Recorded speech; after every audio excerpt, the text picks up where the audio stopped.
memuji nama Tuhan Yesus. Adik-adik semuanya duduk yang rapi. Kita mau sungguh-sungguh memuji nama Tuhan ya, jangan main-main. Karena kenapa? Kita mau memberikan yang terbaik buat Tuhan Yesus. Ayo adik-adik, kita siapkan hati dan pikiran kita naikkan pujian. Ku ada sebagaimana ku ada. Semuanya angkat suaranya ya.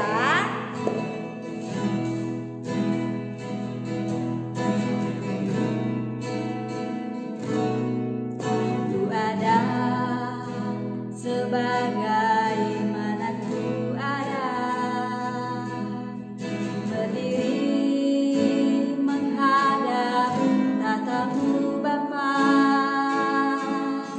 Semua karena anugerah-Mu yang telah lambangkanku. Hidup dalam segala kelimpahan, ku layak untuk melayani Tuhan. Semua karena anugerah-Mu tercurah bagiku. Katakan besar anugerah-Mu, besar anugerah-Mu, melimpah kasih-Mu. Semakin hari makin bertambah, besar anugerah-Mu. Katakan besar, besar anugerah-Mu, melimpah kasih-Mu. Semakin hari makin bertambah, besar anugerah-Mu.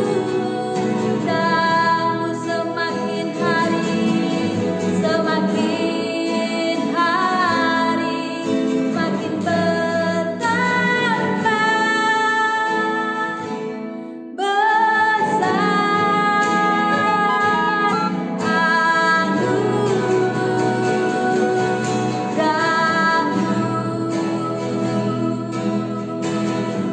Haleluya. Adik-adik sembah Tuhan. Haleluya. Terima kasih Tuhan. Terima kasih. Besar anugerah-Mu, besar anugerah-Mu. Haleluya. Engkau baik Tuhan, Engkau baik, Engkau baik Tuhan.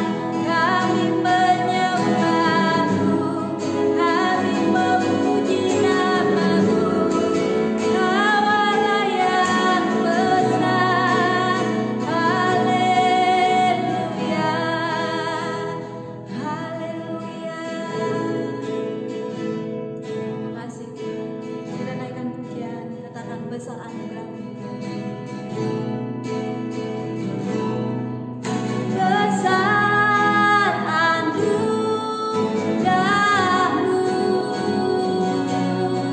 melimpah kasih-Mu.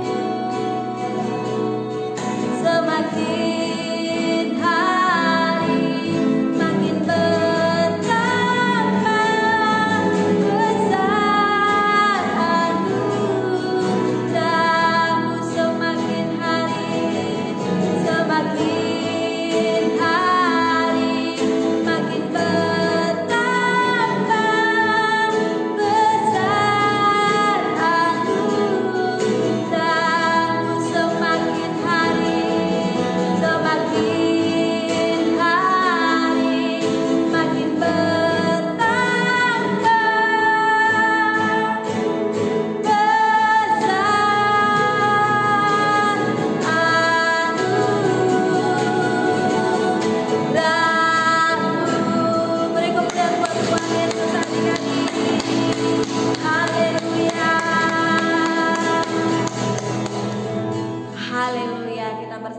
dalam doa adik-adik.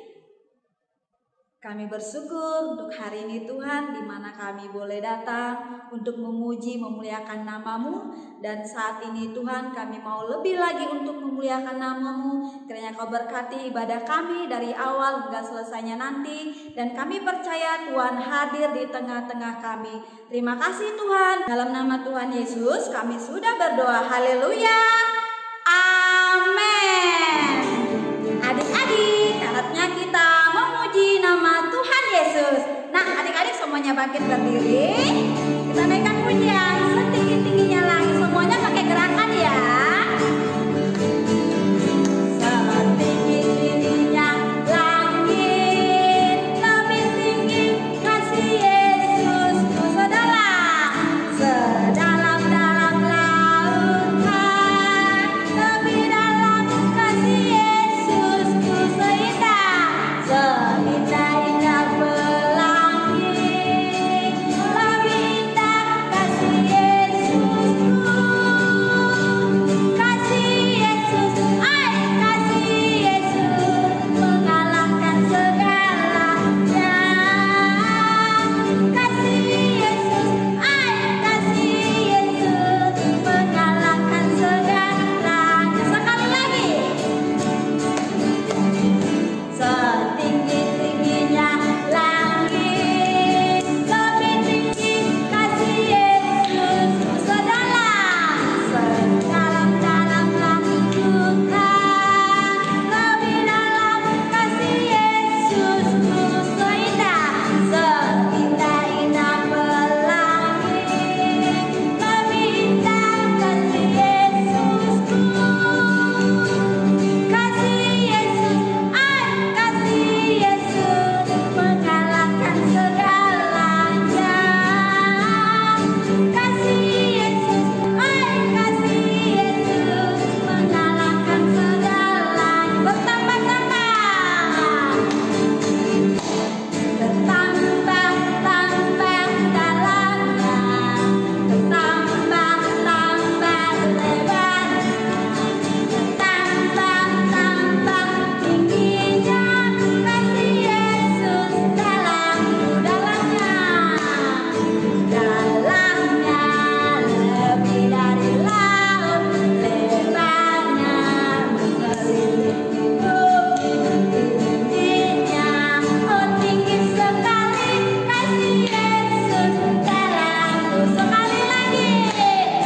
Tambah-tambah dalamnya, tambah-tambah lebarnya, tambah-tambah tingginya kasih Yesus dalamku. Dalamnya lebih dari laut, lebarnya mengelilingi bumi.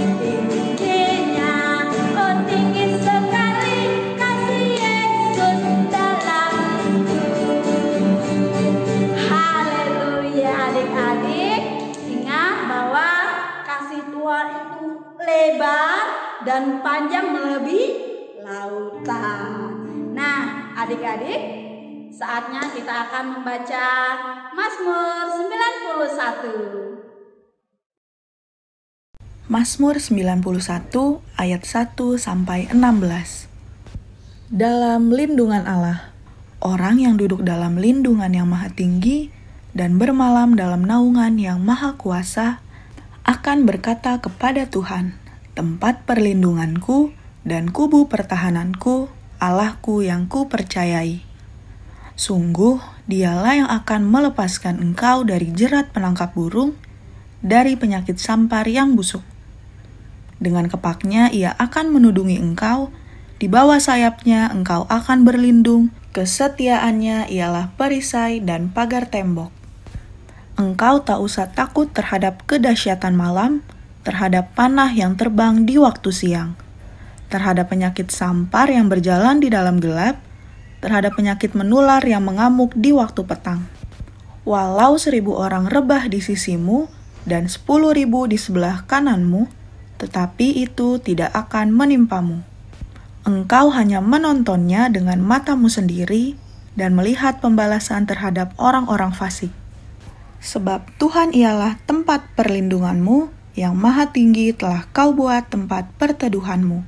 Malapetaka tidak akan menimpa kamu, dan tulah tidak akan mendekat kepada kemahmu. Sebab malaikat-malaikatnya akan diperintahkannya kepadamu untuk menjaga engkau di segala jalanmu. Mereka akan menatang engkau di atas tangannya, supaya kakimu jangan terantuk kepada batu. Singa dan ular tedung akan kau langkahi, engkau akan menginjak anak singa dan ular naga. Sungguh hatinya melekat kepadaku, maka aku akan meluputkannya. Aku akan membentenginya, sebab ia mengenal namaku. Bila ia berseru kepadaku, aku akan menjawab. Aku akan menyertai dia dalam kesesakan, aku akan meluputkannya dan memuliakannya. Dengan panjang umur akan kukenyangkan dia, dan akan kuperlihatkan kepadanya keselamatan daripadaku. Oke adik-adik, terima kasih dan saatnya kita akan membaca Pentakosta ketiga. Pentakosta ketiga. Apa yang dimaksud dengan Pentakosta ketiga? 1. Pentakosta ketiga adalah pencurahan Roh Kudus yang dahsyat di zaman ini, melebihi yang terjadi di Azusa Street. 2. Pentakosta ketiga akan mengakibatkan penuaian jiwa yang terbesar dan yang terakhir sebelum Tuhan Yesus datang kembali. 3. Pentakosta ketiga akan membangkitkan generasi Yeremia, yaitu anak-anak muda yang dipenuhi Roh Kudus, cinta mati-matian kepada Tuhan Yesus, tidak kompromi terhadap dosa, dan akan bergerak untuk memenangkan jiwa. 4. Pentakosta ketiga lahir di Indonesia dan bergerak ke bangsa-bangsa. Gerakan ini dari timur ke barat dan akan kembali ke Yerusalem. 5. Pentakosta ketiga akan memberikan kuasa untuk menyelesaikan amanat agung, dan setelah itu Tuhan Yesus datang kembali. Terima kasih adik-adik. Saatnya kita akan berdoa karena kita mau mendengarkan firman Tuhan. Ayo semuanya tutup matanya dan lipat tangannya.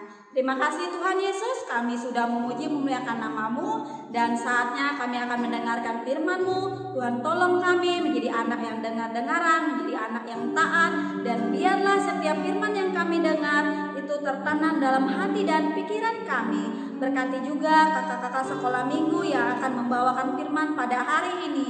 Terima kasih Tuhan Yesus. Haleluya. Amin. Shalom adik-adik. Wah, tadi habis memuji dan menyembah Tuhan. Sekarang waktunya kita untuk mendengarkan firman Tuhan. Kita lipat tangannya, kita tutup matanya, kita mau berdoa. Ikutin Kakak Fani ya. Tuhan Yesus, terima kasih kalau kami diberikan kesehatan dan juga waktu untuk mendengarkan firman Tuhan. Kiranya firman yang kami dengar boleh menjadi pelajaran dan kami bisa melakukan firman Tuhan. Terima kasih Tuhan Yesus. Amin. Oke. Nah, jadi siapa di sini yang merasa Tuhan Yesus tuh sayang sama kita? Tunjuk tangan. Ada lagunya, yuk coba kita nyanyi bareng-bareng. Ini lagunya. Jesus loves me, this I know, for the Bible tells me so. Nah, Tuhan Yesus sayang banget sama kita. Tadi yang kakak nyanyiin dan kita nyanyiin bareng-bareng, kalau Tuhan tuh sayang banget. Saking sayangnya, apa buktinya? Kalau kita sayang, kita kasih hadiah. Siapa di sini yang suka kasih hadiah ke temennya? Kalau kita sayang, kita suka bilang, I love you. Siapa di sini yang mama atau papanya suka bilang, I love you? Tapi Tuhan Yesus bukan sekedar ngomong I love you atau kasih hadiah. Bukan. Tuhan Yesus lebih dari itu. Tuhan Yesus di atas kayu salib, ia menderita, ia dicemooh sama orang, dikata-katain sama orang, tangannya dipaku, Lalu ia harus membawa salib yang sangat berat, harus dimahkotai duri karena ia sayang sama kita. Kak, kenapa sayangnya mesti harus disalib? Adik-adik tahu nggak? Karena kita adalah orang berdosa. Karena kita, kalau kita cuma sekedar, yaudah deh Tuhan, aku nggak nakal lagi. Kalau bukan karena Tuhan yang di atas kayu salib, kita nggak bisa tahu dan nggak bisa punya hubungan yang dekat sama Tuhan, dan kita nggak tahu apakah arti kasih yang begitu dalam. Nah, adik-adik, karena Tuhan Yesus di atas kayu salib, kita menerima keselamatan. Apa adik-adik? Keselamatan. Ada lagunya ini, coba. Di dalam dunia, ada berapa jalan? Ada 2 jalan, lebar dan sempit. Mana kau pilih? Yang lebar api, jiwamu mati. Tapi yang sempit, Tuhan berkati. Nah, adik-adik, masuk surga itu nggak gampang. Karena itu Tuhan Yesus membantu kita. Gimana ya caranya? Karena dia sayang, pengen deket sama kita. Karena Tuhan Yesus tinggalnya di mana? Di surga. Tuhan Yesus bilang, aduh aku sayang banget sama kamu. Aku sayang banget sama kamu. Karena dari itu, Tuhan Yesus pengen manusia atau adik-adik dan kakak Fani bisa masuk surga tinggal sama Tuhan. Karena dia sayang sama kita. Tapi tadi dibilang, di dalam dunia ada 2 jalan, lebar dan sempit, mana kau pilih? Tapi yang sempit itu susah banget masuknya. Oleh karena itu, Tuhan harus mengorbankan dirinya di atas kayu salib untuk apa? Keselamatan. Apa adik-adik? Keselamatan. Sehingga ketika kita meninggal, kita masuk surga. Nah, adik-adik kakak Fani mau cerita. Sebelum Tuhan Yesus di atas kayu salib, apa yang Tuhan Yesus lalui? Yang pertama, Tuhan Yesus melakukan perjamuan kudus. Apa adik-adik? Perjamuan kudus. Apakah itu? Apa yang dilakukan? Apakah ngerjain tugas bareng? Bukan. Apakah nonton Disney bareng? Bukan. Tuhan Yesus makan roti bareng sama murid-muridnya. Ada berapa murid? 12 murid. Lalu di sana Tuhan Yesus kasih tahu muridnya, salah satu dari kalian akan membawa aku untuk disalibkan. Siapakah dia? Ada yang bisa jawab? Siapa murid yang mau mengkhianati Tuhan Yesus? Y-U-D-A-S. Siapa? Yudas. Yudas, di saat itu Tuhan Yesus sudah tahu, Yudas akan melaporkan Tuhan Yesus dan membawanya untuk dihakimi dan disalibkan. Yudas saat itu marah sekali karena Tuhan Yesus udah tahu duluan. Tapi Tuhan Yesus tetap tenang dan mengajak ke-12 murid Tuhan Yesus untuk apa adik-adik? Berdoa. Berdoa di Taman Getsemani. Jadi setelah perjamuan, Tuhan Yesus berdoa dan berdoa bersama murid-muridnya. Tuhan Yesus berdoa kepada Bapa di surga supaya Tuhan Yesus dikuatkan. Dan kalau memang Tuhan berkehendak untuk menjauhkan penyalipan ini dari Tuhan, Tuhan Bapa di surga tolong ini dijauhkan daripadaku. Tapi Tuhan Yesus gak pernah memaksa Bapaknya. Tuhan Yesus bilang, tapi kehendakmu lah yang terjadi. Di sini siapa yang adik-adik kalau berdoa itu minta dibeli mainan, minta dapat nilai bagus, minta banyak hal. Mungkin apakah salah? Gak salah. Tapi harus ada usaha dan ada kehendak Tuhan, ada kehendak Bapa di surga. Bapa di surga selalu memberikan yang terbaik buat kita semua karena Tuhan mengasihi kita. Nah, adik-adik, setelah di Taman Getsemani tapi murid-muridnya tidur. Siapa di sini yang suka tidur kalau berdoa? Itu murid-murid Tuhan Yesus malah tidur, bukan malah berdoa. Lalu sampai kedua kali Tuhan Yesus bangunin, Dan kedua kali ketika Tuhan Yesus berdoa pun, tiba-tiba ada yang datang menjemput, yaitu Yudas dan pengawal-pengawalnya. Dan menangkap Yesus, membawanya kepada siapa? Pilatus. Dan Pilatus bertanya, apa salah Tuhan Yesus?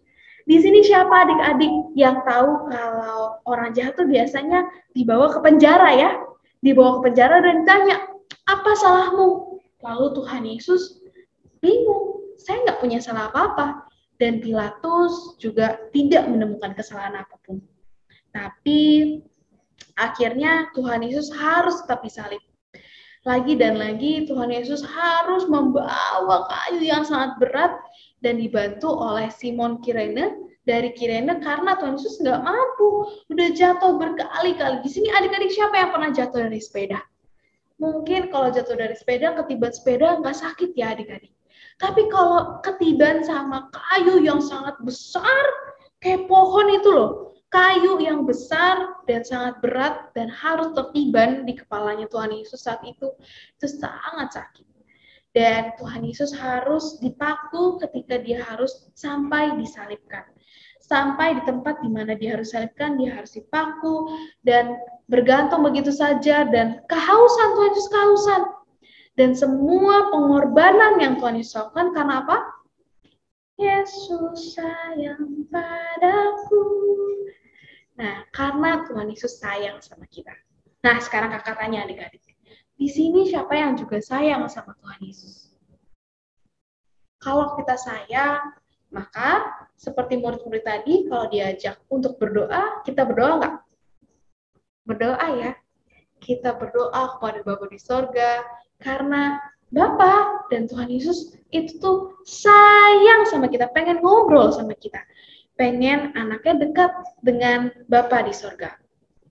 Dan adik-adik, dengan salib Tuhan, lagi-lagi kakak bilang bahwa kita memperoleh keselamatan.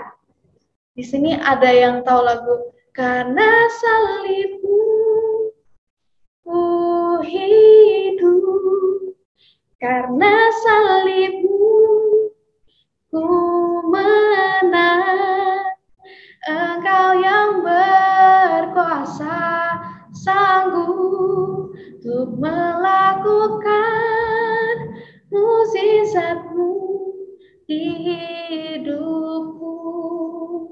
Salib bukan berarti Tuhan Yesus itu penjahat, bukan berarti Tuhan Yesus kalah, bukan berarti Tuhan Yesus nggak bisa ngubah segalanya, ngubah nasibnya. Tapi karena Tuhan Yesus melakukan itu karena Ia sayang sama kita. Justru kita bisa menang, kita bisa masuk surga yang tadi jalan begitu sempit. Karena Tuhan Yesus berkata di atas kayu salib, sudah selesai. Dan adik-adik sekarang kita lipat tangannya, kita tutup matanya, kita mau berdoa sama Tuhan. Tuhan, terima kasih atas pengorbanan yang Tuhan beri di atas kayu salib. Tuhan, kami mau melakukan setiap tindakan di hidup kami dengan benar. Kami mau berdoa, kami mau baca firman Tuhan, dan kami mau melakukan firman Tuhan karena kami tahu Tuhan. Tuhan begitu sayang sama kami, dan kami mau sayang kepada Tuhan. Terima kasih Tuhan Yesus. Haleluya. Amin. Haleluya, terima kasih adik-adik karena kalian sudah selesai dan mengikuti ibadah ini dari awal sampai akhir. Tahu gak adik-adik, upah kalian besar di surga loh. Nah adik-adik, ibadah hari ini sudah selesai. Sampai ketemu minggu depan ya. Terima kasih, selamat hari Minggu. Tuhan Yesus